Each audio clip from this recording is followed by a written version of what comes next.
സ്വാഗതം ഇൻസൈറ്റിലേക്ക് ഒരിക്കൽ കൂടി.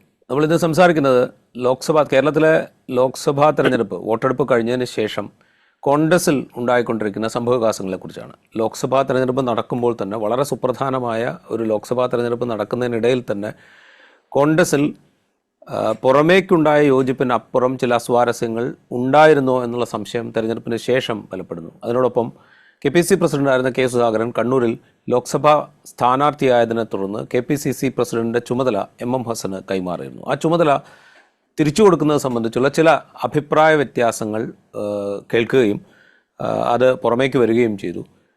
തെരഞ്ഞെടുപ്പ് കഴിയുന്നത് വരെയാണ് പ്രസിഡന്റിൻ്റെ താൽക്കാലിക ചുമതല തനിക്ക് കൈമാറിയത് എന്നാണ് MM ഹസൻ പറയുന്നത്. അദ്ദേഹം പറയുന്നത് തെരഞ്ഞെടുപ്പ് കഴിയുക എന്ന് പറഞ്ഞാൽ അത് വോട്ടെണ്ണൽ തീരുന്ന ദിവസമാണ് എന്ന് അദ്ദേഹം കരുതി എന്നാണ് അദ്ദേഹം പറയുന്നത്. എന്തായാലും ഈ ചെറിയ തർക്കങ്ങൾക്ക് ഒടുവിൽ KPCC പ്രസിഡന്റ് ചുമതല കെ സുധാകരൻ തിരിച്ചെടുക്കുകയാണ്. അദ്ദേഹം നാളെ ചുമതലയേൽക്കും എന്നാണ് ഏറ്റവും അവസാനം വരുന്ന റിപ്പോർട്ടുകൾ. അത്ര ഭംഗിയായാണോ കാര്യങ്ങൾ കോൺഗ്രസിൽ നടക്കുന്നത് എന്ന സംശയം ഇപ്പോൾ ഉയരുന്നുണ്ട്. KPCC പ്രസിഡന്റ് സ്ഥാനത്ത് കെ സുധാകരന് എത്ര കാലം ഉണ്ടാകും എന്ന സംശയങ്ങളും ഉയരുന്നുണ്ട്. നമുക്കൊപ്പം ഉള്ളത് സീനിയർ ജേർണലിസ്റ്റ് ജോർജ് പൊടിപ്പാറയാണ്. സ്വാഗതം ഇൻസൈറ്റിലേക്ക്. ഈ കോൺഗ്രസിനുള്ളിൽ നിന്ന് ഇപ്പോൾ കേൾക്കുന്ന വർത്തമാനങ്ങൾ, ലോക്സഭാ തെരഞ്ഞെടുപ്പിനിടയിൽ തന്നെ ചില പ്രയാസങ്ങൾ അവിടെ നേരിട്ടു എന്ന് ചില സ്ഥാനാർത്ഥികളെങ്കിലും പറയുന്നു. പുനഃസംഘടന നീണ്ടുപോയതിൻ്റെ പ്രയാസങ്ങൾ ഉണ്ടായിരുന്നു എന്ന് ചില സ്ഥാനാർത്ഥികൾ പരാതിപ്പെട്ടതായി റിപ്പോർട്ട് വരുന്നു. അതിനുശേഷമാണ് KPCC പ്രസിഡന്റ് അദ്ദേഹം താൽക്കാലിക ചുമതല MM ഹസന് കൈമാറുന്നത് തിരിച്ച് ഏറ്റെടുക്കുന്നത് സംബന്ധിച്ചുള്ള തർക്കങ്ങൾ വരുന്നു. കോൺഗ്രസിൽ ഈ സാധാരണഗതിക്ക് എല്ലാ തെരഞ്ഞെടുപ്പിന് ശേഷവും ഉണ്ടാകാറുള്ളത് പോലെയുള്ള ചില അസ്വാരസ്യങ്ങൾ ഇത്തവണ ഉണ്ടാവുന്നുണ്ട് എന്നാണോ നമ്മൾ കാണേണ്ടത്? തീർച്ചയായിട്ടും അതിലെന്താ സംശയം രാജീവ്. തീർച്ചയായിട്ടും അത്തരം അസ്വാരസ്യങ്ങൾ കോൺഗ്രസ് അല്ലേ, കോൺഗ്രസിന്റെ കൂടെ പുറപ്പാണ് അസ്വസ്ഥതകളും അസ്വാരസ്യങ്ങളും പിന്നെ ഈ പറഞ്ഞ പോലത്തെ എന്താ പറയാ ചില അനാവശ്യ വിവാദങ്ങളൊക്കെ സൃഷ്ടിക്കുക എന്നുള്ളത് പണ്ടേ മുതൽ നമുക്ക് അറിയാവുന്ന കാര്യമാണല്ലോ. കോൺഗ്രസ് അല്ലേ, അപ്പൊ അത് പിന്നെ അതിന്റെ ഒരു പ്രത്യേകിച്ചും സ്വാഭാവികമായ ഒരു പ്രക്രിയയായിട്ട് കണ്ടാൽ മതി. ഏതായാലും ഒരു പ്രശ്നത്തിന് ഇപ്പൊ പരിഹാരമായി.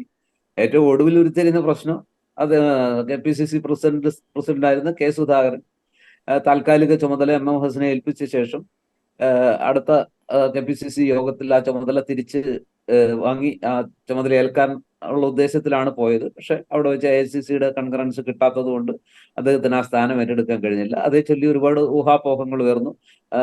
ഇതൊരവസരമാക്കി എടുത്ത് ഇനിയിപ്പോ തെരഞ്ഞെടുപ്പ് ഫലം വരുന്നത് വരെ അദ്ദേഹത്തിന് MM ഹസൻ തന്നെ ചുമതലയിൽ തുടരട്ടെ, ഇനി ഫലം വന്ന ശേഷം നോക്കാം. ഫലം മോശമാണെങ്കിൽ സുധാകരന് വീണ്ടും ഒരു അവസരം കൊടുക്കേണ്ടതില്ല, വേറെ എന്തെങ്കിലും സംവിധാനം ഉണ്ടാക്കാം. പക്ഷെ നല്ല ഇതാണെങ്കിൽ ആ സമയത്ത് ആലോചിക്കാം എന്നൊക്കെയുള്ള വ്യാഖ്യാനങ്ങൾ വന്നു.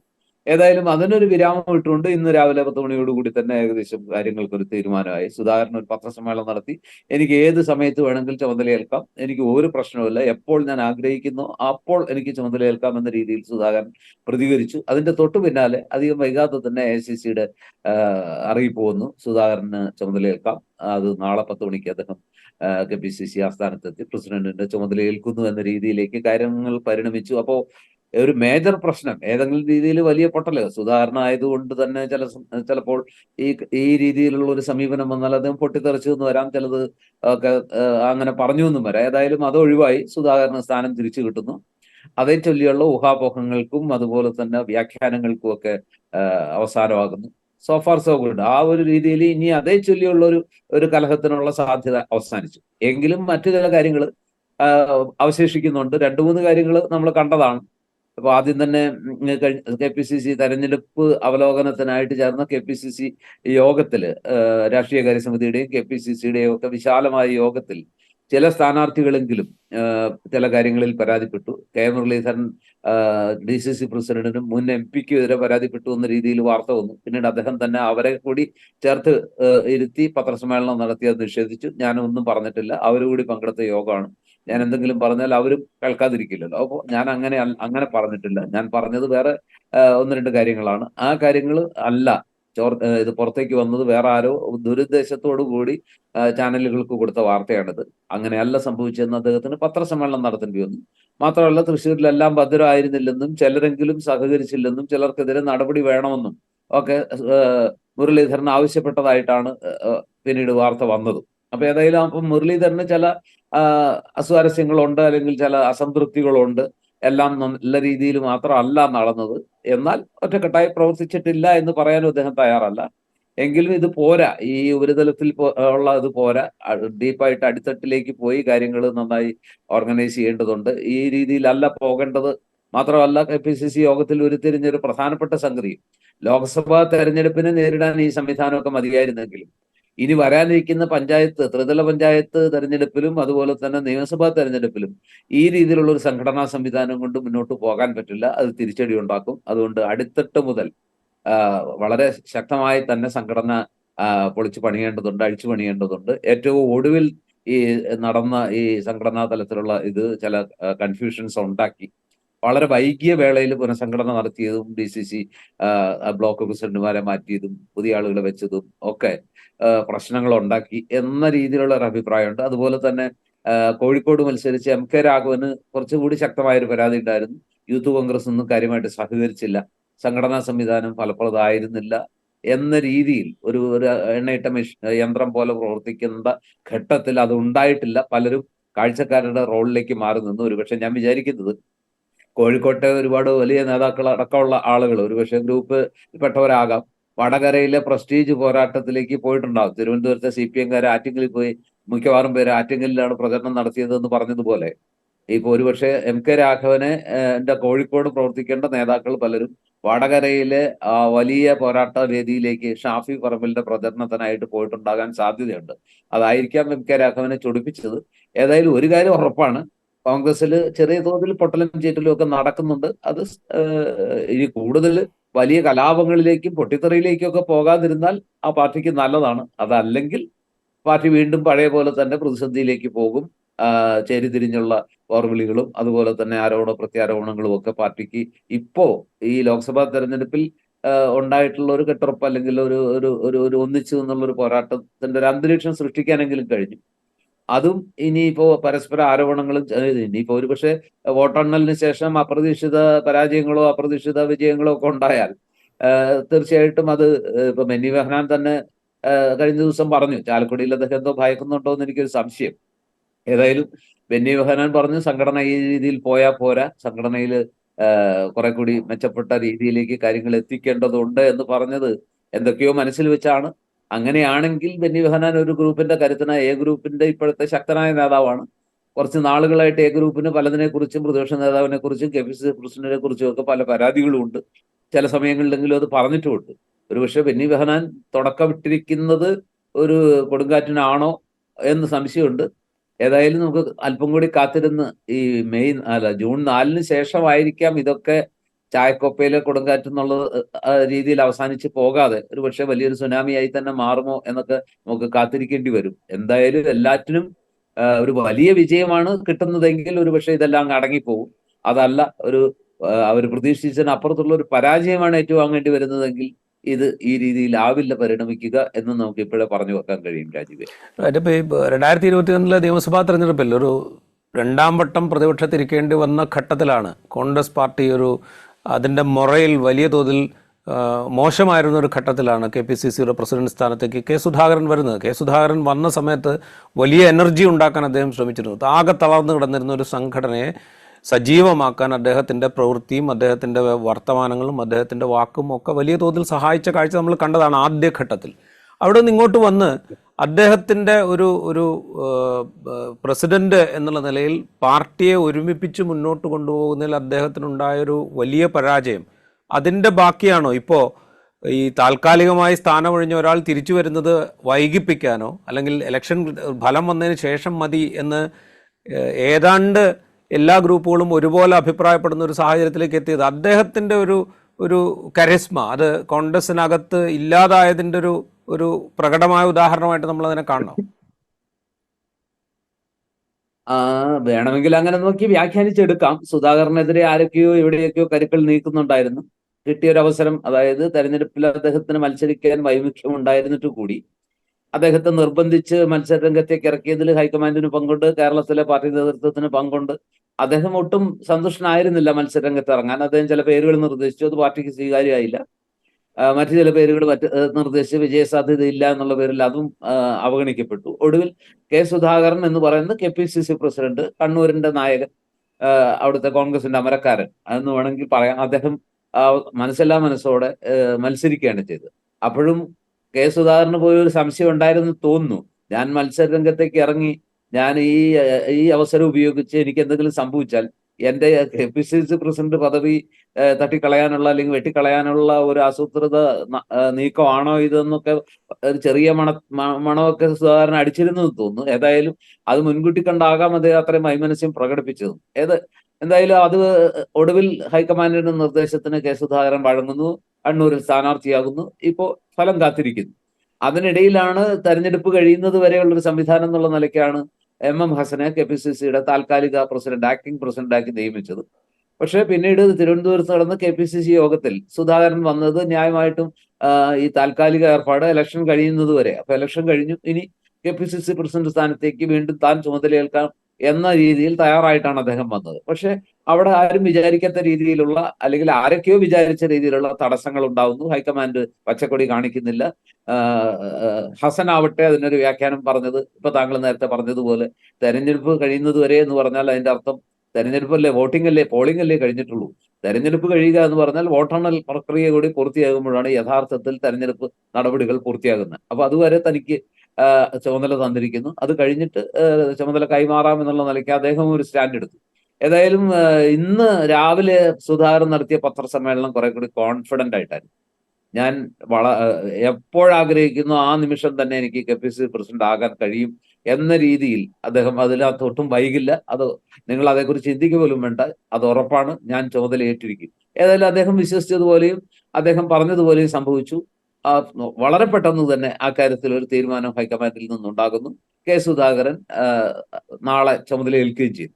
ഇതൊക്കെയാണെങ്കിലും ഇതിനകത്ത് ആർക്കാണ് സുധാകരന്റെ രക്തത്തിന് ആരെങ്കിലും ദാഹിക്കുന്നുണ്ടോ? കുറച്ചൊക്കെ താങ്കൾ പറഞ്ഞതുപോലെ തന്നെ നമ്മൾ രാജീവ് വളരെ കൃത്യമായിട്ട് ചൂണ്ടിക്കാണിച്ചതുപോലെ കഴിഞ്ഞ നിയമസഭാ തെരഞ്ഞെടുപ്പിലെ ദയനീയ പരാജയത്തിന്റെ പശ്ചാത്തലത്തിലാണ് പരമ്പരാഗത സങ്കല്പങ്ങൾ മാറ്റി എഴുതി കുറെ കൂടി മിലിറ്റന്റ് ആയിട്ടുള്ള രീതിയിലുള്ള ഒരു പ്രവർത്തനത്തിലേക്ക് കെ സുധാകരനെ പോലെയുള്ള ഒരു, എന്താ പറയാ, കുറച്ചുകൂടി ഒരു ഒരു ഒരു പൊട്ടിത്തെറിക്കുന്ന ഒരു KPCC പ്രസിഡന്റിനെ, അതല്ലെങ്കിൽ കുറെ കൂടി ശക്തമായി പ്രതികരിക്കുന്ന, അതിശക്തമായി പ്രസംഗിക്കുന്ന, എതിരാളികളുടെ മർമ്മം നോക്കി ആഞ്ഞടിക്കുന്ന ഒരാളെ പ്രസിഡന്റ് ആക്കിക്കൊണ്ട് കേരളത്തിലെ കോൺഗ്രസ് പ്രസ്ഥാനത്തിന് കഴിഞ്ഞ കാലങ്ങളിൽ ഉണ്ടായിരുന്ന ഒരു മിതവാദി പരിവേഷം ഉണ്ടല്ലോ, അതിന്റെ സ്ഥാനത്തേക്ക് കുറെ കൂടി തീവ്രമായി പ്രതികരിക്കുന്ന, അണികളെ ആവേശത്തിലേറ്റുന്ന ഒരാളെ പ്രസിഡന്റ് സ്ഥാനത്തേക്ക് കൊണ്ടുവരുന്നത്. അതുപോലെ തന്നെ പ്രതിപക്ഷ സ്ഥാനത്തേക്ക് കുറെ കൂടി യങ്സ്റ്റർ ആയിട്ടുള്ള VD സതീശനെയും കൊണ്ടുവരുന്നത്. ഈ കോമ്പിനേഷൻ ആദ്യഘട്ടത്തിൽ പാർട്ടിക്ക് ചില കേന്ദ്രങ്ങളിൽ നിന്ന് ഉമ്മൻചാണ്ടിയുടെ A ഗ്രൂപ്പിന്റെ ഭാഗത്തുനിന്നും I ഗ്രൂപ്പിന്റെ ഭാഗത്തുനിന്നും അതല്ലാത്ത ഗ്രൂപ്പുകളുടെ ഭാഗത്തുനിന്നും ഒക്കെ ചില എതിർപ്പുകൾ വന്നു. സുധാകരൻ ഒരു നല്ല ചോയ്സ് ആണോ, മാത്രമല്ല അവർക്ക് ഇന്ധനം പകരുന്ന രീതിയിൽ സുധാകരൻ RSS ബന്ധമുണ്ട്, അദ്ദേഹം ഏത് സമയത്തും RSSലേക്ക് പോകുന്ന ആളാണ്, BJPയുടെ ചാക്കിൽ കയറുന്ന ആളാണെന്നുള്ള രീതിയിൽ അദ്ദേഹത്തിനെതിരെ തോക്ക് തിരിച്ചു പിടിച്ച് പോയിന്റ് ബ്ലാങ്കിൽ വെടിവെക്കുമായിരുന്നു ഇടതുമുന്നണി. അപ്പൊ എല്ലാം കൂടി ഒരു ശരശയ്യയിലേക്ക് ആകുന്ന ഒരു അവസ്ഥയിലേക്ക് സുധാകരനെ കൊണ്ടുവന്നെങ്കിലും സുധാകരൻ സ്വതസിദ്ധമായിട്ട് എന്താ പറയാ, ഒരു പോരാളിയാണ്. അദ്ദേഹത്തിന്റെ ആ പോരാളി പരിവേഷം ഉപയോഗിച്ച് തന്നെ അദ്ദേഹം എതിരാളികളെ അതിശക്തമായിട്ട്, മുഖ്യമന്ത്രി അടക്കമുള്ളവരെ അതേ നാണയത്തിൽ തിരിച്ചടിച്ചു. അങ്ങനെ മാത്രമല്ല, പാർട്ടി ഒരു സെമി കേഡർ സംവിധാനത്തിലേക്ക് ഇതുവരെയുള്ള രീതിയിലല്ല, ഇലക്ഷൻ വരുമ്പോൾ മാത്രം ഒത്തുകൂടുന്ന ഒരു ആൾക്കൂട്ടത്തിന്റെ സ്ഥാനത്ത് നിന്ന് മാറ്റിയിട്ട് കൃത്യമായ പ്രവർത്തന രീതികളുള്ള, കൃത്യമായ ചട്ടക്കൂടുകളുള്ള ഒരു സെമി കേഡർ സംവിധാനത്തിലേക്ക് പാർട്ടിയെ മാറ്റിയെടുക്കും. അത് എത്രത്തോളം സാധിച്ചു എന്നുള്ളതൊക്കെ വേറെ പ്രശ്നം. ഏതായാലും ആ ഒരു രീതിയിലേക്ക് അതുവരെ കോൺഗ്രസ് കണ്ടുപരിചയിച്ച ഒരു രീതിയിൽ നിന്നുള്ള ഒരു വ്യതിയാനമായിരുന്നു അത്. അണികൾ എന്തായാലും ആ മാറ്റത്തെ കാര്യമായി സ്വീകരിച്ചു. അവർക്ക് വലിയ ആവേശം ഉണ്ടായി. ഇവർ രണ്ടുപേരും ഫയർ ബ്രാൻഡ്സ് എന്നുള്ള രീതിയിൽ തന്നെയാണ് അവർ ഏറ്റെടുത്തത്. അതുകൊണ്ട് തന്നെ മറ്റ് ഗ്രൂപ്പുകൾ, മറ്റ് നേതാക്കൾ, A ഗ്രൂപ്പും I ഗ്രൂപ്പും ഒക്കെ ഉയർത്തിയ, ബെന്നി ബെഹനാനും അതുപോലെ ചെന്നിത്തലയൊക്കെ ഉയർത്തിയ ശക്തമായ എതിർപ്പുകളെയൊക്കെ മറികടക്കാൻ അവരെ സഹായിച്ചതും ഈ അണികളുടെ ഭാഗത്തു നിന്നുണ്ടായിട്ടുള്ള ഒരു പിന്തുണയാണ്. ഒരു മാറ്റം പാർട്ടിക്ക് ആവശ്യമാണ്. പ്രവർത്തനത്തിലും ശൈലിയിലും പ്രയാണത്തിലും എല്ലാം പാർട്ടിക്ക് ഒരു മാറ്റം ഈ കാലഘട്ടം ആവശ്യപ്പെടുന്നുണ്ട്. അതിന് പര്യാപ്തമായ ഒരു പുതിയ നേതൃത്വമാണ് ഇവർ രണ്ടുപേരും ചേർന്ന ഒരു കോംബോ എന്ന ഒരു തോന്നൽ അണികൾക്കുണ്ടായി. പക്ഷെ അത് കുറച്ചു കാലം കഴിഞ്ഞപ്പോൾ തുടക്കത്തിൽ ഏറെ പ്രതീക്ഷയോടർത്തി. അതിനിടയിൽ 2 ഉപതെരഞ്ഞെടുപ്പുകൾ വി.ഡി. സതീശന്റെയും കെ. സുധാകരന്റെ നേതൃത്വത്തിൽ തൃക്കാക്കരയിലും അതുപോലെ തന്നെ പുതുപ്പള്ളിയിലും ഒക്കെ ഗംഭീരമായിട്ട് വിജയിക്കാനും കഴിഞ്ഞു. അത് അവരുടെ നേതൃത്വത്തിന് ഒരു പങ്കുണ്ട്. പ്രത്യേകിച്ച് വി.ഡി. സതീശന്റെ ഒരു ആസൂത്രണത്തിനും ഏകോപനത്തിനും ആ വിജയങ്ങളിൽ വലിയ പങ്കുണ്ട് എന്നുള്ളത് സത്യം. പക്ഷെ അതിനിടയ്ക്കാണ് പ്രതീക്ഷിക്കാത്ത രീതിയിൽ വി.ഡി. സതീശനും സുധാകരനും തമ്മിലുള്ള ബന്ധം ചില ഘട്ടങ്ങളിലെങ്കിലും മോശമാകുന്നത്. ആ തെരഞ്ഞെടുപ്പ്, അതായത് പുതുപ്പള്ളി തെരഞ്ഞെടുപ്പ് ഫലം പ്രഖ്യാപിക്കാനായിട്ട് കോട്ടയം DCC-യിൽ നടന്ന യോഗത്തിൽ മൈക്ക് തള്ളി നീക്കുന്ന വി.ഡി. സതീശനെ കണ്ടു. സുധാകരൻ മൈക്ക് ഏറ്റെടുക്കുന്ന കാഴ്ച കണ്ടു. ഓവർലാപ്പ് ചെയ്ത് കയറുന്ന പോലെ തോന്നി. അതിനുശേഷമാണ് പിന്നീട് കാത്തിരിപ്പിനൊടുവിൽ പറയാൻ പാടില്ലാത്ത ഏതോ വാചകം മൈക്കിലൂടെ തന്നെ പുറത്തു വന്നത് വി.ഡി. സതീശൻ എത്താൻ വൈകിയ ഒരു ഘട്ടത്തിൽ ഒരു യോഗത്തിൽ. അപ്പൊ ഇങ്ങനെ മാത്രമല്ല, അതിനിടയ്ക്ക് സുധാകരന് ചില അസുഖബാധിതനാണ്. അദ്ദേഹത്തിന് പഴയ പോലെ എന്താ പറയാ, ശാരീരികമായിട്ടുള്ള ഒരു പൂർണ്ണ ആരോഗ്യവാനല്ല. അദ്ദേഹത്തിന് ചില പ്രശ്നങ്ങളുണ്ട്. അതുകൊണ്ട് മനസ്സെത്തുന്നിടത്ത് ശരീരം എത്തുന്നില്ല. അല്ലെങ്കിൽ വാക്കും ചിന്തയും തമ്മിൽ ചില സമയത്തെങ്കിലും പിടിവിട്ടു പോകുന്നു എന്ന രീതിയിലൊക്കെ ചിന്തിക്കാവുന്ന ചില സാഹചര്യങ്ങളും ചില പ്രയോഗങ്ങളും ചില പാളിച്ചകളും ഒക്കെ ഉണ്ടായത്. അപ്പൊ അതിന്റെയൊക്കെ ഒരു പശ്ചാത്തലത്തിലാണ് സുധാകരൻ ഒരു ബാധ്യതയാകുകയാണോ പാർട്ടിക്ക്? പാർട്ടിക്ക് ചില നിർണായക ഘട്ടത്തിൽ അനാവശ്യമായ വിവാദങ്ങളിലേക്ക് പാർട്ടിയെ തള്ളിവിടുന്നു. അതിനു മുമ്പ് അദ്ദേഹം വളരെ മുമ്പ് നടത്തിയ ഒരു പ്രസ്താവന എടുത്തു വെച്ചിട്ടുണ്ട്. RSS ശാഖകൾക്ക് കാവൽ നിന്നു എന്ന് പറയുന്ന ഒരു പ്രസ്താവന. അദ്ദേഹത്തിന്റെ RSSനോടുള്ള ആ വലിയ ചായ്വിനെ ഉദാഹരണമായിട്ട് CPM ഏത് സമയത്തും BJP ക്യാമ്പിലേക്ക് പോകുന്ന ഒരാളാണ് KPCC പ്രസിഡന്റ് എന്നുള്ള രീതിയിൽ പ്രചണ്ഡമായ പ്രചരണം അഴിച്ചുവിടാനൊക്കെ CPM തയ്യാറായി. അവരുടെ സൈബർ വിങ്ങും ഒക്കെ സുധാകരനെ എന്താ പറയാ, എയറിൽ കയറ്റുന്ന രീതിയിൽ, അദ്ദേഹത്തിനെതിരെ പൊങ്കാലയിടുന്ന രീതിയിലാണ് ഇതൊക്കെ വന്നു ഓരോ തവണയും. ഏതായാലും അങ്ങനെയൊക്കെ ആണെങ്കിലും സുധാകരൻ പിടിച്ചു നിന്നു. ഇപ്പോ ആ ഒരു സാഹചര്യത്തിൽ പാർട്ടിക്കകത്ത് സുധാകരന് പഴയ പോലത്തെ ഒരു വീര്യമില്ല, അല്ലെങ്കിൽ സുധാകരൻ പഴയ പോലെ ഫോമിലല്ല. അദ്ദേഹം ചില ഘട്ടങ്ങളിലെങ്കിലും അദ്ദേഹം പറയാൻ പാടില്ലാത്ത കാര്യങ്ങൾ പറയുന്നു, ചെയ്യാൻ പാടില്ലാത്ത കാര്യങ്ങൾ ചെയ്യുന്നു എന്ന രീതിയിലൊക്കെ മോൻസൺ മാവുങ്കലുമായിട്ടുള്ള ബന്ധമെല്ലാം അദ്ദേഹത്തിന്റെ ഇമേജ് കുറെയെങ്കിലും ടാർണിഷ് ചെയ്യാൻ സഹായിച്ചിട്ടുണ്ട്. അതിനിടയ്ക്ക് അദ്ദേഹത്തിനെതിരെ കേസ് വരുന്നു. ഇങ്ങനെ ഒട്ടേറെ കാര്യങ്ങളുടെ അടിസ്ഥാനത്തിൽ സുധാകരൻ KPCC പ്രസിഡന്റായി ഇനി തുടരുന്നത് പാർട്ടിക്ക് എത്ര കണ്ട് അഭികാമ്യമാണ്, എത്ര കണ്ട് ഗുണകരമാണ് എന്നുള്ളൊരു ചിന്ത, അല്ലെങ്കിൽ അങ്ങനെ ഒരു ചർച്ച പാർട്ടിയുടെ ഉപശാലകളിൽ പല പല തലങ്ങളിലായിട്ട് ഉണ്ടായി എന്നുള്ളതൊരു വസ്തുതയാണ്. അതിനിടയ്ക്കാണ് ഈ തെരഞ്ഞെടുപ്പ് വന്ന് മത്സരിക്കാൻ താല്പര്യമില്ലെന്ന് അറിയിച്ചിട്ടും ഏറ്റവും ഒടുവിൽ അദ്ദേഹം തെരഞ്ഞെടുപ്പിൽ മത്സരിക്കാൻ നിർബന്ധിതനായി, അല്ലെങ്കിൽ അദ്ദേഹത്തിന് തയ്യാറായി. ആ ഘട്ടത്തിൽ താൽക്കാലിക സംവിധാനം ഉണ്ടായി. അത് കഴിഞ്ഞ് തിരിച്ചു ചെന്നപ്പോൾ ആ താൽക്കാലിക സംവിധാനം കുറച്ചുകൂടി തുടരും എന്നൊരു ഒരു രീതിയിലാണ് വന്നത്. അതും വീണ്ടും കൂടുതൽ ചർച്ചകൾക്കും വിവാദങ്ങളിലേക്കും ഒക്കെ പോകുന്ന ഘട്ടത്തിലാണ് ഇപ്പോൾ അതിൻ്റെ ഒരു അവസാനം കുറിച്ചതും സുധാകരൻ നാളെ KPCC പ്രസിഡന്റായി ചുമതലയേൽക്കുന്നതും. ഒരുപക്ഷെ ഇവിടെ വെച്ച് ചിലപ്പോൾ ഒരു താൽക്കാലിക വിരാമം ഈ വിവാദങ്ങൾക്കും ചർച്ചകൾക്കും ഉണ്ടായേക്കാനുമുള്ള ഒരു സാധ്യതയുണ്ട്. കാരണം കളി സുധാകരനടുത്ത് നടക്കുന്നില്ല, അത്ര എളുപ്പമല്ല കാര്യങ്ങൾ എന്ന് ഒരുപക്ഷെ അദ്ദേഹത്തിന്റെ വിമർശകർക്കും എതിരാളികൾക്കും തോന്നിയേക്കാം. അല്ലെങ്കിൽ അവർക്ക് അങ്ങനെ ഒരു തോന്നൽ ഉണ്ടാകാനുള്ള സാഹചര്യങ്ങൾ ഇന്ന് പ്രത്യേകിച്ച് ഉരുത്തിരിഞ്ഞിട്ടുണ്ട് രാജീവ്. ഇത് നമ്മൾ പറയുമ്പോഴേ ഇപ്പോൾ ഈ വി.ഡി. സതീശനും കെ. സുധാകരനും ആ കോംബോയെ കുറിച്ച് സൂചിപ്പിച്ചു. വളരെ തുടക്ക സമയത്ത് വളരെ ഗംഭീരമായി കോൺഗ്രസിനെയും പാർട്ടി സംവിധാനത്തെയും ലെജിസ്ലേറ്റീവ് പാർട്ടി സംവിധാനത്തെയും രണ്ടുപേരും വളരെ ഗംഭീരമായി നയിക്കുന്നുവെന്ന് തോന്നലുണ്ടാക്കിയിരുന്നു. അത് പിന്നീട് വഷളാവുന്ന കാഴ്ചയും നമ്മൾ കണ്ടു. ഇപ്പോൾ ഈ കോംബോ ഗംഭീരമായി വർക്ക് ചെയ്തിരുന്ന സമയത്ത് കോൺഗ്രസിൽ ഇതാ വി.ഡി. സതീശൻ, കെ. സുധാകരൻ അവരുടെ നേതൃത്വത്തിൽ ഒരു പുതിയ ഗ്രൂപ്പ് രൂപം കൊള്ളുന്നു എന്നുള്ള മട്ടിലുള്ള വ്യാഖ്യാനങ്ങളും ഒക്കെ വന്നിരുന്നു. ഇപ്പോഴത്തെ സിറ്റുവേഷനിൽ കോൺഗ്രസിൽ കെ. സുധാകരൻ ഒരു ഭാഗത്തും ബാക്കിയുള്ളവരൊക്കെ മറുഭാഗത്തും എന്നുള്ളൊരു അവസ്ഥയിലേക്ക് കാര്യങ്ങൾ എത്തി നിൽക്കുകയാണോ? അല്ല, കേരളത്തില് കോൺഗ്രസിൽ അങ്ങനെ ഉണ്ടായെങ്കിലും ഹൈക്കമാൻഡ് അതിനോട് ചേരുന്നില്ല, അല്ലെങ്കിൽ ഹൈക്കമാൻഡ് അതിന് പച്ചക്കൊടി വീശുന്നില്ല. സുധാകരനെ അങ്ങനെ ഒഴിവാക്കാൻ തയ്യാറല്ല. അതല്ല അതിന്റെ ശരിയായ രീതി എന്നുള്ളൊരു ഇതാണല്ലോ ഇന്നത്തെ ഒരു തീരുമാനത്തിലൂടെ പുറത്തു വരുന്നത്. മറ്റുള്ളവരെല്ലാം ആഗ്രഹിച്ചെങ്കിലും അതല്ല എന്നുള്ള, അങ്ങനെ വരുമ്പോൾ ഞാൻ ചിന്തിക്കുന്നത്, ഈ തീരുമാനം ആദ്യഘട്ടത്തിൽ ഒരു ഡിലേ വന്നെങ്കിൽ ഇപ്പൊ അത് പെട്ടെന്ന് ആ പ്രശ്നം പരിഹരിക്കുമ്പോൾ ഇത് കേരളത്തിലെ എന്നല്ല ഇന്ത്യയിലെ തന്നെ കോൺഗ്രസിൽ നിർണായക ശക്തിയായിട്ടുള്ള നമ്മുടെ ആലപ്പുഴ MP ആയിട്ട് മത്സരിച്ച അദ്ദേഹം KC വേണുഗോപാൽ അറിയാതെ സംഭവിക്കൂ. അപ്പൊ പാർട്ടിയിൽ പ്രത്യേകിച്ചും കേരളത്തിലെ കോൺഗ്രസിനെ സംബന്ധിച്ചിടത്തോളം KC വേണുഗോപാലിന്റെ വാക്കായിരിക്കുമല്ലോ അവസാന വാക്കും അദ്ദേഹത്തിന്റെ ഉപദേശമായിരിക്കുമല്ലോ രാഹുൽ ഗാന്ധിയോ അല്ലെങ്കിൽ മല്ലികാർജ്ജുൻ ഖാർഗെയോ ഒക്കെ തീരുമാനം എടുക്കാൻ പ്രേരിപ്പിക്കുന്നത്. അപ്പൊ ആ സാഹചര്യത്തിൽ കെ സി വേണുഗോപാൽ ഈ വിഷയത്തിൽ ഈ പറയുന്ന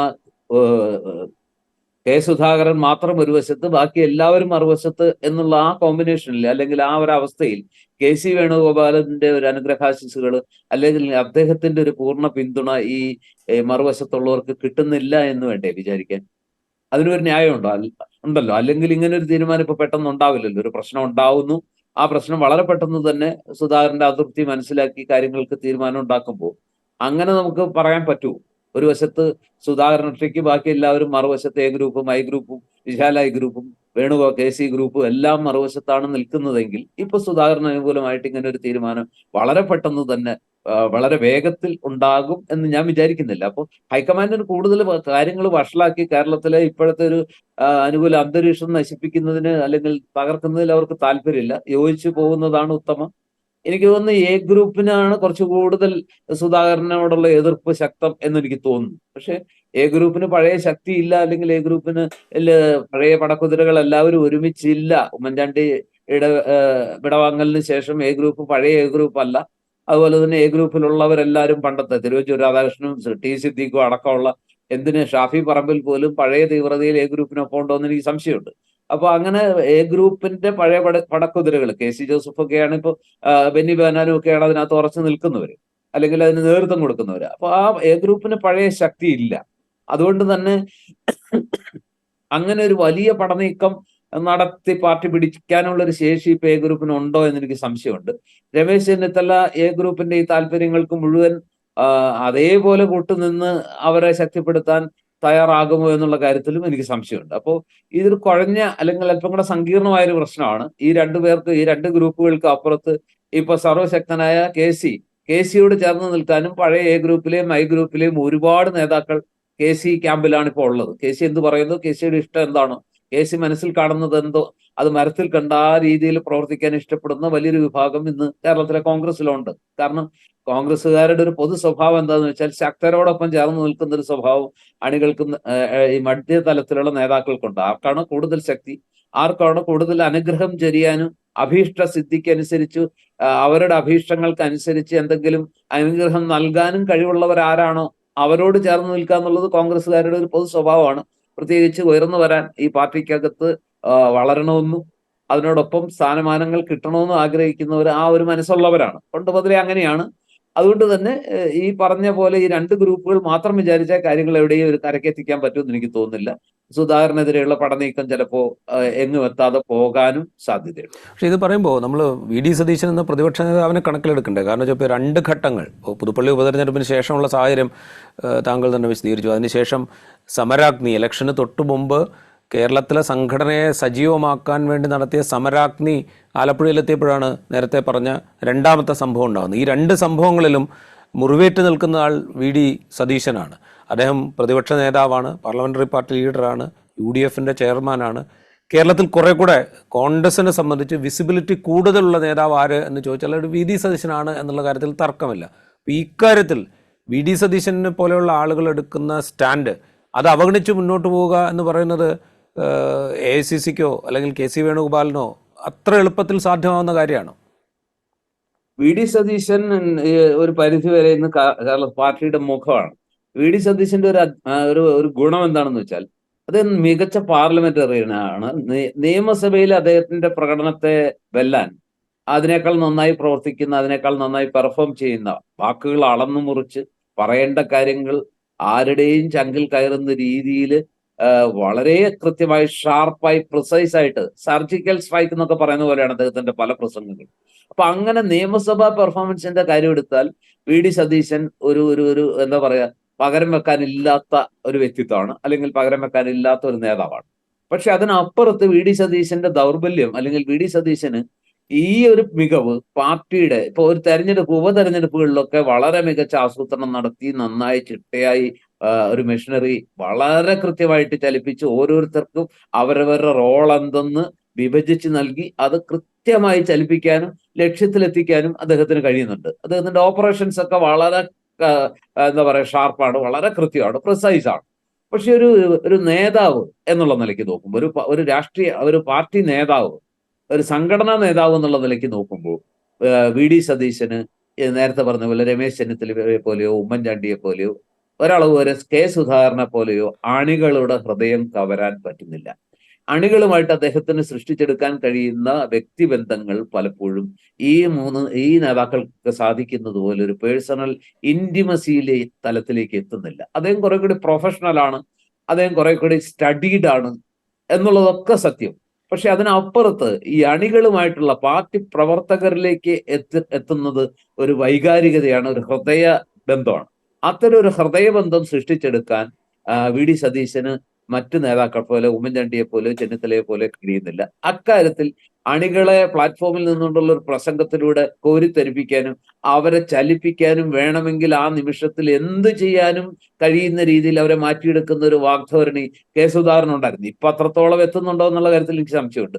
മലബാറിലെങ്കിലും കെ സുധാകരൻ എന്ന് പറയുന്നത് കോൺഗ്രസ്സുകാരുടെ ഒരു നേതാവ് മാത്രമല്ല, അതൊരു വികാരമാണ്, ഒരു വൈകാരികതയാണ്. അത്തരത്തിലുള്ള ഒരു വൈകാരികതയാകാൻ വി ഡി സതീശൻ ഇനിയും ഏറെ ദൂരം സഞ്ചരിക്കേണ്ടതുണ്ട്. അപ്പൊ അതുകൊണ്ടാണ് AICC കണ്ട കോമ്പിനേഷൻ വളരെ കറക്റ്റ് ആണ്. ഒരു നിയമസഭാംഗം എന്നുള്ള നിലയിൽ, പ്രതിപക്ഷ നേതാവ് എന്നുള്ള നിലയിൽ, ഒരു പ്രൊഫഷണൽ എന്നുള്ള നിലയിൽ ഒരു മികച്ച, അദ്ദേഹം ആഗ്രഹിക്കാത്തതൊന്നും അദ്ദേഹത്തിന്റെ നാവിൽ നിന്ന് വരില്ല.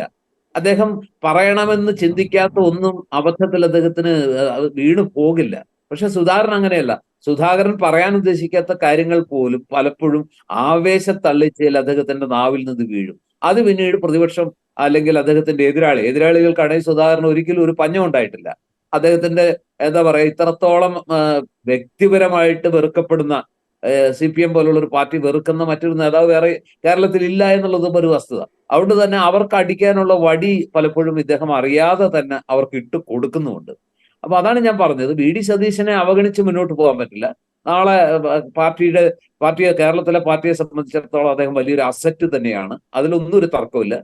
പകരം വെക്കാനില്ലാത്ത ഒരു എന്താ പറയാ വാഗ്ധോരണിയും അതുപോലെ തന്നെ കാര്യകാരണ സഹിതം കാര്യങ്ങൾ അവതരിപ്പിച്ച് പ്രതിക്കൂട്ടിലാക്കാൻ മുഖ്യമന്ത്രിയോ അല്ലെങ്കിൽ മന്ത്രിമാരെയോ അല്ലെങ്കിൽ ഭരണപക്ഷത്തെയോ ആകമാനം പ്രതിക്കൂട്ടിലാക്കി വിസ്തരിക്കാനുള്ള അദ്ദേഹത്തിന്റെ വൈഭവം ഒന്നും നമുക്ക് ചോദ്യം ചെയ്യാൻ പറ്റില്ല. ആ കാര്യത്തിൽ അതിന് തുല്യമായിട്ട് വേറെ ആളുകളുമില്ല. പക്ഷെ എങ്കിൽ പോലും വി ഡി സതീശനെ മാറ്റി നിർത്താനാവില്ല. അതുപോലെ തന്നെ പാർട്ടിക്ക് ഇന്നത്തെ സാഹചര്യത്തിൽ മാറ്റി നിർത്താൻ പറ്റാത്ത ഒരാൾ തന്നെയാണ് കെ സുധാകരൻ. എനിക്ക് തോന്നുന്നു ഇവര് രണ്ടുപേരും എന്തെങ്കിലും പിണക്കങ്ങൾ ഉണ്ടെങ്കിൽ, ഏതെങ്കിലും ഘട്ടത്തിൽ എന്തെങ്കിലും അഭിപ്രായ വ്യത്യാസങ്ങൾ ഉണ്ടെങ്കിൽ അത് പരിഹരിച്ച് ഈ കോമ്പിനേഷൻ കുറച്ചുകൂടെ മുന്നോട്ട് പോയി അടുത്ത പഞ്ചായത്ത് തെരഞ്ഞെടുപ്പ് വരെയൊക്കെ അല്ലെങ്കിൽ നിയമസഭാ തെരഞ്ഞെടുപ്പ് വരെ ഈ കോംബോ മുന്നോട്ട് പോയാൽ ഈ പറഞ്ഞ പോലത്തെ നേരത്തെ സംഭവിച്ചതുപോലെ ബൈക്ക് തട്ട് നീക്കലും തട്ടിപ്പറിക്കലും അതും അല്ലെങ്കിൽ എന്താ പറയാ വാവിട്ട വാക്കുകളൊക്കെ ഒഴിവാക്കി കുറെ കൂടി പക്വതയോടെ സംയമനത്തോടെ മുന്നോട്ട് പോവുക, അണികളെ നിരാശരാക്കുന്നതിന് പകരം അണികൾക്ക് ആവേശം പകരുന്ന ആ ഒരു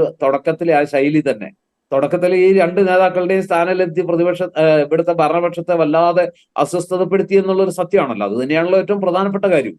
അതായത് ഭരണപക്ഷത്തിന് വലിയ തലവേദനയാകുന്ന രണ്ടുപേര് രണ്ട് കീ പോസ്റ്റിലേക്ക് എത്തുമ്പോൾ അങ്ങനെ രണ്ടുപേരെ എത്തിക്കാൻ കഴിഞ്ഞു എന്നുള്ളത് പാർട്ടിയുടെ വലിയൊരു സർജിക്കൽ സ്ട്രൈക്ക് തന്നെയായിരുന്നു. പക്ഷെ എന്തുകൊണ്ടോ ആ ഒരു ഫോഴ്സ്, ആ സ്ട്രൈക്കിന് ഇപ്പോ ഈ കുറച്ച് നാളായിട്ട് ഇരുവർക്കും ഇടയിൽ എവിടെയോ ഒരു അകലം വന്നിരിക്കുന്നു, അല്ലെങ്കിൽ അഫെക്ഷൻ ഇല്ലാത്ത, അല്ലെങ്കിൽ അവർ തമ്മിലുള്ള ആ ഒരു ഇന്റിമസിയിൽ, ഹൃദയബന്ധത്തിൽ എവിടെയോ ചില താളപ്പിഴ വന്നിരിക്കുന്നു എന്നൊരു തോന്നൽ പാർട്ടിയിലുള്ളവർക്ക് മാത്രമല്ല പാർട്ടിക്ക് പുറത്തും തോന്നുന്നുണ്ട്. അത് നേതൃത്വം എങ്ങനെ കാണുന്നു, അതെങ്ങനെ പരിഹരിക്കാൻ കഴിയും, KC വേണുഗോപാലിനെ പോലുള്ള ഒരാൾക്ക് അതിൽ വലിയ പങ്ക് വഹിക്കാനുണ്ട് എന്നാണ് ഞാൻ വിചാരിക്കുന്നത്. ഇത് നമ്മൾ പറയുമ്പോഴേ ഇപ്പോൾ ഈ കോംബോയുടെ ഒരു തുടർച്ചയെക്കുറിച്ച് നമ്മൾ സംസാരിക്കുമ്പോൾ കോൺഗ്രസിലെ ഇപ്പോഴത്തെ ഒരു അവസ്ഥ നമ്മൾ വെച്ച് നോക്കിക്കഴിഞ്ഞാൽ വിശാല ഗ്രൂപ്പ് ഉണ്ട്, എ ഗ്രൂപ്പ് ദുർബലമായിട്ടുണ്ടെങ്കിലും എ ഗ്രൂപ്പ് അവിടെ ഉണ്ട്.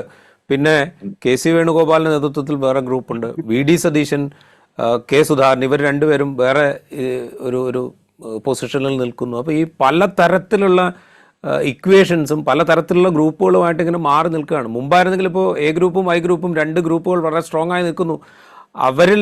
അവർക്കിടയിലുള്ള മത്സരം പോലും പാർട്ടിയെ ശക്തമായി മുന്നോട്ട് നയിക്കാൻ പാകത്തിലായി മാറുന്നൊരു കാഴ്ച നമ്മൾ പലപ്പോഴും കണ്ടിട്ടുണ്ട്. പക്ഷെ ഇപ്പം അങ്ങനത്തെ ഒരു സിറ്റുവേഷൻ അല്ല. അതുകൊണ്ട് ഈ തെരഞ്ഞെടുപ്പിന് ശേഷം ഉണ്ടാകുന്ന ഒരു ചെറിയ ഇടിവ് പോലും, അതിപ്പോൾ LDF പ്രതീക്ഷിക്കുന്ന സീറ്റുകൾ കിട്ടണമെന്നില്ല. ഇപ്പോൾ LDF കിട്ടിയതിനേക്കാൾ 1-2 സീറ്റ് അധികം കിട്ടിയാൽ പോലും അത് കോൺഗ്രസിനുള്ളിൽ വലിയ പ്രതിസന്ധികൾ സൃഷ്ടിക്കാനിടയുണ്ട്.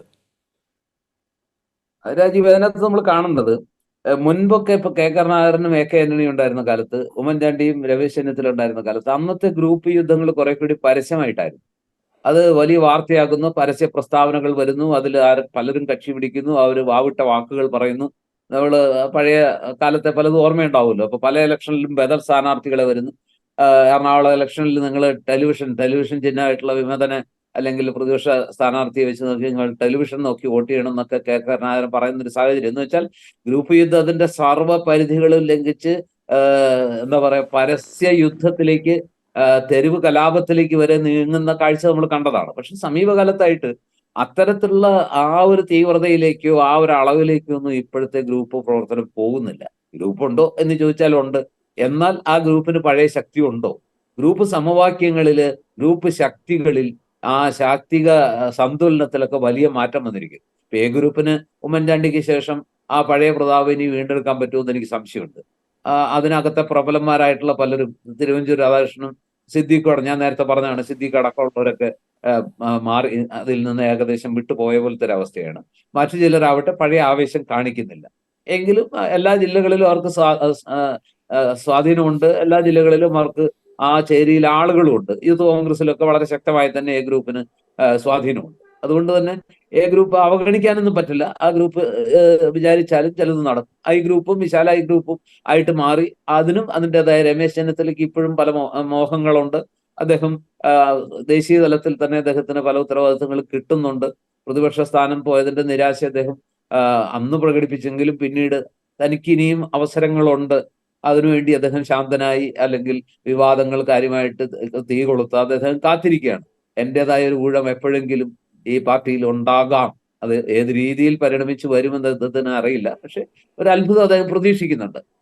പക്ഷെ ഇപ്പൊ താങ്കൾ പറഞ്ഞ പോലെ ഈ രണ്ട് ഗ്രൂപ്പുകളെക്കാൾ പാർട്ടിയിൽ കുറെ കൂടി എന്താ പറയാ ഇതുള്ളത് കെ സി അങ്ങനെ ഒരു ഗ്രൂപ്പായിട്ട് ഒരു ഗ്രൂപ്പും ഇല്ല. എല്ലാ ഗ്രൂപ്പുകളും ഗ്രൂപ്പിനപ്പുറത്ത് പാർട്ടിയാണ്. പാർട്ടിയെ വളർത്തുക, പാർട്ടി ശക്തിപ്പെടുത്തുക, ഗ്രൂപ്പല്ല പാർട്ടിയാണ് പ്രധാനം എന്ന രീതിയിലൊക്കെ പറയുന്നുണ്ടെങ്കിലും അദ്ദേഹം അഖിലേന്ത്യാ തലത്തിൽ കോൺഗ്രസിന്റെ ഏറ്റവും വലിയ പോളിസി മേക്കർമാരിൽ ഒരാളാണ്. എല്ലാ തീരുമാനങ്ങളുടെയും പിന്നിൽ അദ്ദേഹത്തിന്റെ കൈയുണ്ട്, അല്ലെങ്കിൽ അദ്ദേഹം കൂടി ഭാഗഭാക്കായിട്ടുള്ള കാര്യങ്ങളാണ് ഈ പാർട്ടിയിൽ നടക്കുന്നതെല്ലാം. ജോഡോ യാത്രയുടെ മുഖ്യ സംഘാടകനായിരുന്നു. അപ്പൊ ഈ രീതിയിലെല്ലാം നോക്കുമ്പോൾ കെ സി വേണുഗോപാൽ പാർട്ടിയിൽ ഒരു വലിയ ശക്തനാണ്. പ്രത്യേകിച്ച് അഖിലേന്ത്യാ തലത്തിൽ അദ്ദേഹത്തിന്റെ ശക്തി ആരും കുറച്ച് കാണുന്നില്ല. ഇതൊക്കെയാണെങ്കിലും കേരളത്തിൽ കെ സി വേണുഗോപാല് ഈ പറഞ്ഞ ഇനിയിപ്പോ ഈ തെരഞ്ഞെടുപ്പുകളിൽ, നിയമസഭാ തെരഞ്ഞെടുപ്പിൽ അദ്ദേഹം മത്സരിക്കാനോ, അദ്ദേഹം വന്ന് ഈ പറഞ്ഞ ഇവർക്ക് രണ്ടുപേർക്കും മുകളിലേക്ക് പോയി വി ഡി സതീശനെ മറികടന്ന് അദ്ദേഹം അഥവാ യു ഡി എഫിന് ഭൂരിപക്ഷം കിട്ടിയ ഒരു മുഖ്യമന്ത്രി കസേര അദ്ദേഹത്തിന്റെ മനസ്സിലുണ്ടോ? എനിക്ക് അറിഞ്ഞുകൂടാ. അത് അങ്ങനെയാണെങ്കിൽ അത് ഈ പാർട്ടിയുടെ സമവാക്യങ്ങളെല്ലാം മാറ്റും. ഇപ്പോൾ ഉള്ള പാർട്ടിയുടെ രൂപത്തിലൊന്നും ആയിരിക്കില്ല പിന്നീട് അത് കാണാൻ കഴിയാന്നാണ് ഞാൻ വിചാരിക്കുന്നത്. പക്ഷെ എന്തായാലും അങ്ങനത്തെ ഇതൊന്നും ഇപ്പൊ അന്തരീക്ഷത്തിൽ അത്രയും വലിയ തലത്തിലേക്ക്, അല്ലെങ്കിൽ അത്രയും വലിയ പൊട്ടിത്തെറിയിലേക്കൊന്നും ഈ പാർട്ടി ഇപ്പൊ പോകാൻ പോകുന്നില്ല. മാത്രമല്ല അതിന് തക്ക ഒരു ആരോഗ്യം പാർട്ടിക്ക് ഇല്ലതാനും. നിയമസഭാ തെരഞ്ഞെടുപ്പിൽ 100 സീറ്റിലും തോറ്റ ഒരു പാർട്ടിക്ക് ആ രീതിയിൽ ഈ പാർട്ടിക്കകത്തെ ഗ്രൂപ്പിസം വളർത്തിവിട്ട് എന്തെങ്കിലും ഒരു സാധ്യത ഉണ്ടെങ്കിൽ അതിനെ മുഴുവൻ തകർത്ത് എറിയുന്ന രീതിയിൽ, അങ്ങനെ തകർത്തെറിഞ്ഞാൽ യു ഡി എഫ് സംവിധാനം തന്നെ ഇല്ലാതാകും എന്നുള്ള മറ്റൊരു ഭീഷണിയുണ്ട്. ഇനി പാർട്ടിക്കകത്ത് ഈ രീതിയിലുള്ള അന്തഛിദ്രം വളർന്ന് നേതാക്കൾ തമ്മിലടിച്ച് പോർവിളിച്ച് ഇങ്ങനെ ഐക്യം തകർത്ത് പോകാനാണ് നീക്കമെങ്കിൽ, നമുക്കറിയാം യു ഡി എഫിൽ അവശേഷിക്കുന്ന ശക്തിയുണ്ട് എന്ന് കരുതാവുന്ന ഏക ഘടകകക്ഷി മുസ്ലിം ലീഗാണ്. ആ മുസ്ലിം ലീഗിന്റെ മനസ്സിൽ ചിലതൊക്കെ ഉണ്ട്. ഇപ്പൊ അവരത് പ്രകടിപ്പിക്കുന്നില്ല. അവർക്ക് വേണ്ടി പരവതാനി വിരിച്ചിട്ടിരിക്കുകയാണ്. അവരൊന്ന് കണ്ണു കാണിച്ചാൽ അപ്പൊ തന്നെ എന്താ പറയാ എല്ലാം തയ്യാറായിട്ട് നിൽക്കുന്ന മറുവശത്ത് CPM-ന്റെ ഇടതുമുന്നണി ഉള്ളപ്പോ ഇങ്ങനെ ഒരു ഭാഗ്യപരീക്ഷണത്തിന്, അല്ലെങ്കിൽ ഈ രീതിയിൽ ഒരു പ്രകോപനം ഉണ്ടാക്കാൻ കേരളത്തിലെ കോൺഗ്രസ് ആത്മഹത്യാപരമായ രീതിയിലേക്ക് ആ കാര്യങ്ങളെ കൊണ്ടെത്തിക്കും എന്ന് ഞാൻ വിചാരിക്കുന്നില്ല. എനിക്ക് തോന്നുന്നു മുസ്ലിം ലീഗാണ് സത്യത്തിൽ കോൺഗ്രസിലെ പല സ്ഥലത്തും ഒരു ഒരു ഒരു ഒരു ചെക്കായിട്ട് നിൽക്കുന്നതെന്ന് വേണമെങ്കിൽ വിചാരിക്കാം. കാരണം അവര് ചില ഘട്ടങ്ങളിലെങ്കിലും ഒരു ബ്രേക്ക് ചവിട്ടാൻ ഇവരെ പ്രേരിപ്പിക്കുന്നുണ്ട്. ഒരു പരിധിയിൽ കാര്യങ്ങൾ നിർത്താൻ കോൺഗ്രസിന് ഒരു ശക്തമായിട്ടുള്ള ഒരു സമ്മർദ്ദമായിട്ട് മുസ്ലിം ലീഗിന്റെ നിലപാടുകൾ അവിടെ ഉണ്ട് എന്നുള്ളത് കൂടി നമ്മൾ ആലോചിച്ചേ പറ്റും. ഞാൻ അവസാനമായിട്ട് ഒരൊറ്റ കാര്യം കൂടി, ഇപ്പോൾ എന്തൊക്കെ സാഹചര്യങ്ങൾ ഉണ്ടായാലും ഇത്തരം ചെറിയ ചില്ലറ അസ്വാരസ്യങ്ങൾ ഒരുപക്ഷെ ചില തുറന്ന വിമർശനങ്ങൾ, അതിനപ്പുറത്തേക്ക് ഒരു ഒരു പൊട്ടിത്തെറിയിലേക്കോ അല്ലെങ്കിൽ ഒരു വലിയ വാഗ്വാദത്തിലേക്കോ കോൺഗ്രസ് നേതൃത്വം പോകാനുള്ള ഒരു സാധ്യതയും, അതിനിപ്പോൾ തെരഞ്ഞെടുപ്പിൽ ചെറിയൊരു തിരിച്ചടി ഏറ്റാൽ പോലും അതൊരു വലിയ പൊട്ടിത്തെറിയിലേക്കൊന്നും കോൺഗ്രസ് പോകാൻ സാധ്യതയില്ല. കാരണം വെച്ച് കഴിഞ്ഞാൽ അതിന് അത്തരം ഒരു പൊട്ടിത്തെറിയിലേക്ക് പോകാനുള്ള ആരോഗ്യം ആ സംഘടനയ്ക്കില്ല എന്ന തിരിച്ചറിവ് നേതാക്കൾക്കുണ്ട് എന്നാണ് താങ്കളുടെ നിഗമനം. തീർച്ചയായിട്ടും അതാണ് അതിലത്തെ പ്രശ്നം. ഒന്നാമത് ഈ പറഞ്ഞ കഴിഞ്ഞ തവണ കിട്ടിയ 19 സീറ്റ് എന്നൊക്കെ പറയുന്നത് നമ്മൾ പറയില്ലേ, അത് പാർട്ടി ആഗ്രഹിച്ചതും അല്ല, പാർട്ടി അർഹിച്ചതും അല്ല എന്നാണ് ഞാൻ പറയുന്നത്. കാരണം അന്നത്തെ പാർട്ടിയുടെ പ്രവർത്തനത്തിൽ അത്രയും വലിയൊരു വിജയമൊന്നും പാർട്ടിയുടെ ഒരു ശക്തി കൊണ്ട് മാത്രം കിട്ടിയതല്ല. അത് ചില പ്രത്യേക സാഹചര്യങ്ങള്, ആക്സിഡന്റൽ കോയിൻസിഡൻസ് ഓഫ് ഇൻസിഡൻസ് എന്നൊക്കെ പറയുന്ന പോലെ അങ്ങനെ സംഗമിച്ച ഇതെല്ലാം കൂടെ ചേർന്ന് വന്നപ്പോ കിട്ടിയ ഒരു ബമ്പർ വിജയമായിരുന്നു അത്, ഈ 20-ൽ 19 സീറ്റ് എന്ന് പറയുന്നത്. പക്ഷെ ഇത്തവണ ആ രീതിയിലല്ലല്ലോ കാര്യങ്ങൾ നിൽക്കുന്നത്. കുറെ കൂടി പൊളിറ്റിക്കൽ ആയിട്ടുള്ള ഒരു യുദ്ധമാണ് നടക്കുന്നത്. ഇടതുമുന്നണിയും UDF-ഉം തമ്മിലുള്ള പോരാട്ടത്തിനൊപ്പം ഏതാണ്ട് ദേശീയ തലത്തിലുള്ള ഒരു അനുഗ്രഹാശിസുകളോടെ, വലിയ എന്താ പറയാ, പണക്കൊഴുപ്പോടെ, സ്ഥാനാർത്ഥി മികവുകളോടെ NDA കൂടി രംഗത്ത് വരുന്ന കാഴ്ച നമ്മൾ കണ്ടു. അപ്പൊ ചിത്രം മാറിയിരിക്കുന്നു. ചിത്രം കുറെ മാറ്റമുണ്ട്. അന്നത്തെ രാഷ്ട്രീയ അന്തരീക്ഷമല്ല, അന്നത്തെ സാമൂഹ്യ അന്തരീക്ഷമല്ല, മറ്റു അന്തരീക്ഷങ്ങളും ഒക്കെ മാറിയിട്ടുണ്ട്. മാത്രമല്ല, അന്നില്ലാത്ത ചിലത്, അന്ന് പിണറായി വിജയൻ സർക്കാരിനെതിരെ ഇത്രയും വലിയ ഭരണവിരുദ്ധ വികാരമില്ലായിരുന്നു. അന്ന് ഈ ശബരിമല വിഷയത്തിലെ ഒരു നിലപാടിനോടുള്ള പ്രതിഷേധമായിരുന്നു പാർട്ടിക്കെതിരെ അല്ലെങ്കിൽ നേതൃത്വത്തിനെതിരെ ഉരുത്തിരിഞ്ഞത്. പക്ഷെ ഇന്ന് അതല്ല സ്ഥിതി. ഇന്ന് ആ ഒരു പ്രത്യേക വിഷയത്തിന്റെ പേരിലല്ല, മറിച്ച് സർക്കാരിന്റെ ഒരു സമ്പൂർണ്ണ പരാജയം, എല്ലാ മേഖലകളിലും പരാജയപ്പെട്ട ഒരു സർക്കാർ എന്താ പറയാ, കടക്കടിയിലാക്കുന്നു, ഒരുപാട് അഴിമതി ആരോപണങ്ങൾ വരുന്നു, മുഖ്യമന്ത്രിയും കുടുംബവും പോലും പ്രതിക്കൂട്ടിലാകുന്നു. പാർട്ടി ഉദ്ദേശിക്കുന്ന രീതിയിലല്ല പാർട്ടിയുടെ വലതുപക്ഷ വ്യതിയാനങ്ങളെ കുറിച്ച് യഥാർത്ഥ കമ്മ്യൂണിസ്റ്റുകൾക്കിടയിൽ വലിയ ഉത്കണ്ഠ ഉണ്ടാകുന്നു. അവർ വളരെ അസംതൃപ്തിയിലേക്ക് പോകുന്നു. ഇങ്ങനെ മാത്രമല്ല, ക്ഷേമ പെൻഷൻ അടക്കമുള്ളവ നിരന്തരം മുടങ്ങുന്നു. സർക്കാർ ജീവനക്കാരുടെ DA വലിയ തോതിൽ കൊടുക്കാൻ കഴിയാതെ പോകുന്നു. സകല മേഖലകളിലും കുടിശ്ശിക. ഇങ്ങനെയുള്ള ഒരു അവസ്ഥയിൽ അതൊരു വലിയ വികാരമായിട്ട്, ഒരു ഭരണവിരുദ്ധ വികാരമായിട്ട് ഇപ്പൊ നിലവിലുണ്ട് എന്നുള്ള ഒരു വസ്തുതയാണ്. പക്ഷെ അത് എത്ര കണ്ട് മറികടക്കാൻ നവകേരള സദസ്സും അതിനുശേഷമുള്ള പിണറായി വിജയൻ എന്ന് പറയുന്ന മുഖ്യമന്ത്രിയെ മാത്രം മുന്നിൽ നിർത്തിയുള്ള ഫോക്കൽ പോയിന്റ് ആക്കിക്കൊണ്ടുള്ള ഒരു പ്രചരണം, വേറെ ഇപ്പൊ ദേശീയ നേതാക്കളൊക്കെ വന്നെങ്കിലും അതിനപ്പുറത്ത് ഈ തവണത്തെ പ്രചരണത്തിന്റെ ചുക്കാൻ പിടിച്ചതൊക്കെ മുഖ്യമന്ത്രി പിണറായി വിജയൻ തന്നെയാണ്. ഏറ്റവും വലിയ ക്രൗഡ് പുള്ളറായിരുന്നതും ഏറ്റവും പ്രചരണത്തിന്റെ അമരക്കാരനായിരുന്നു. അപ്പോൾ ഒരു പരിധിവരെ അതിനൊക്കെ മറികടക്കാൻ ഈ പറഞ്ഞ ആസൂത്രിത നീക്കങ്ങൾ കൊണ്ട് കഴിഞ്ഞിട്ടുണ്ട് എന്ന് ഇടതുമുന്നണി വിശ്വസിക്കുന്നുണ്ടെങ്കിൽ പോലും വലിയൊരു വിജയത്തിലേക്ക് കഴിഞ്ഞ കാലങ്ങളിൽ ഉണ്ടായ പോലെ ഒപ്പത്തിനൊപ്പം ഉള്ള ഒരു സീറ്റുകൾ പങ്കിടില്ല, അല്ലെങ്കിൽ ഒരു 12-8, 14, ഒരു 13-7, അല്ലെങ്കിൽ 10-10, 11-9 ഈ രീതിയിലുള്ള ഒരു വിജയം എന്തായാലും ഇടതുമുന്നണിക്ക് ഉണ്ടാകും എന്ന് നമുക്ക് പ്രതീക്ഷിക്കാൻ വയ്യ. ഒരു 15 സീറ്റ് വരെ UDF-ന് കിട്ടിയാൽ അത് ഒരു ന്യായമായ വിജയം തന്നെ എന്ന് കരുതേണ്ടി വരും. അതിലിപ്പോ ആരെങ്കിലും പഴിക്കാനോ, സതീശന് എന്റെ കുഴപ്പം, സതീശൻ പറയുന്നുണ്ട് എന്ത് പരാജയം ഉണ്ടായാലും അതെല്ലാം എന്റെ കുറ്റമാണ്, ഞാനതെല്ലാം ഏറ്റെടുക്കുന്നു എന്ന് പറഞ്ഞ് എന്റെ പിഴ, എന്റെ വലിയ പിഴ എന്ന് മുമ്പേ തന്നെ പറയുന്നുണ്ടെങ്കിൽ പോലും അത് പറയാൻ പറ്റില്ല. ഇപ്പോഴത്തെ രാഷ്ട്രീയ സാഹചര്യത്തിൽ അതൊരു മാന്യമായ വിജയമാണ്. ഒരു 15 സീറ്റൊക്കെ പിടിക്കുക എന്ന് പറഞ്ഞാൽ അതാണ് കേരളത്തിൽ ഒരു യഥാർത്ഥ രാഷ്ട്രീയ പോരാട്ടത്തിന്റെ ഒരു ചിത്രം. അതാണ് ആ റിസൾട്ട്. അതിനപ്പുറത്തേക്ക് പോകുന്നത് ഒരു തരംഗം ഉണ്ടെങ്കിൽ മാത്രമേ പറ്റുള്ളൂ. അപ്പൊ ഏതായാലും ഞാൻ വിചാരിക്കുന്നില്ല അത്രയും വലിയൊരു ഭയങ്കര പരാജയമൊന്നും UDF-ന് സംഭവിക്കാൻ പോകുന്നില്ല. അതുകൊണ്ട് തന്നെ പരാജയത്തിന്റെ പേരിൽ രക്തസാക്ഷികളെ സൃഷ്ടിക്കാൻ അല്ലെങ്കിൽ ബലിയാടുകളെ സൃഷ്ടിക്കാനും അത്ര എളുപ്പമാണ് എന്ന് തോന്നുന്നില്ല. ആകെപ്പാടെയുള്ളൊരു സാധ്യതയുള്ളത് KPCC പ്രസിഡന്റായിട്ട് വീണ്ടും സ്ഥാനമേൽക്കുന്ന സുധാകരൻ കണ്ണൂരിൽ കടുത്ത മത്സരത്തിലായിരുന്നു മത്സരമാണ് അദ്ദേഹത്തിന് നേരിടേണ്ടി വന്നത്. ഇനി ഏതെങ്കിലും രീതിയിൽ ഒരു അപ്രതീക്ഷിത പരാജയം കണ്ണൂരിൽ സംഭവിച്ചാൽ സുധാകരൻ എന്ന നേതാവിന്റെ കരിസ്മ ഏൽക്കുന്ന വലിയൊരു ആഘാതമായിരിക്കും. ഒരുപക്ഷെ അദ്ദേഹത്തിന് കാര്യങ്ങൾ പിന്നീട് അത്ര എളുപ്പമായേക്കില്ല എന്നുള്ളതാണ് ഒരു രാഷ്ട്രീയ യാഥാർത്ഥ്യം അവിടെ ഉണ്ട്. എങ്കിലും അദ്ദേഹത്തിന് ജയസാധ്യത ഇല്ല എന്നാരും തീർത്തു പറയുന്നില്ല. ജയസാധ്യത ഉണ്ടെന്ന് വിശ്വസിക്കുന്നവർ ധാരാളം ഉണ്ട്. ഇതൊക്കെയാണ് ഇപ്പോഴത്തെ ഒരു അവസ്ഥ. അതുകൊണ്ട് വലിയ എന്താ പറയുക, ഒരു ഉരുൾപൊട്ടലൊന്നും കോൺഗ്രസിൽ ആരും പ്രതീക്ഷിക്കേണ്ട. അതിനുള്ള ആരോഗ്യം പാർട്ടിക്ക് ഇപ്പൊ ഇല്ല. മാത്രമല്ല, അതിന് അങ്ങനെ ഉരുൾപൊട്ടലിന് നേതൃത്വം കൊടുക്കാൻ കഴിയുന്ന രീതിയിലുള്ള എന്താ പറയാ, ഒന്നും പാർട്ടിക്കകത്ത് വളർത്തിയെടുക്കാൻ അല്ലെങ്കിൽ ഉണ്ടാക്കിയെടുക്കാൻ അത്ര എളുപ്പവുമല്ല പഴയ പോലെ. അതിനുള്ള കഴിവുള്ള നേതാക്കൾ ഇരു ഗ്രൂപ്പുകളിലും ഇല്ല എന്നുള്ളതാണ് വേറൊരു വസ്തു.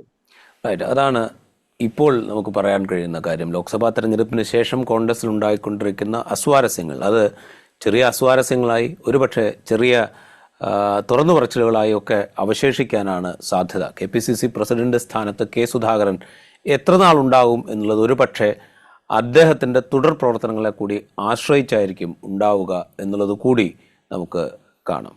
വളരെയധികം നന്ദി ശ്രീ ജോർജ് പടിപ്പാറ ഇൻസൈറ്റിൽ സംസാരിച്ചതിന്. മറ്റൊരു എപ്പിസോഡുമായി വീണ്ടും കാണാം.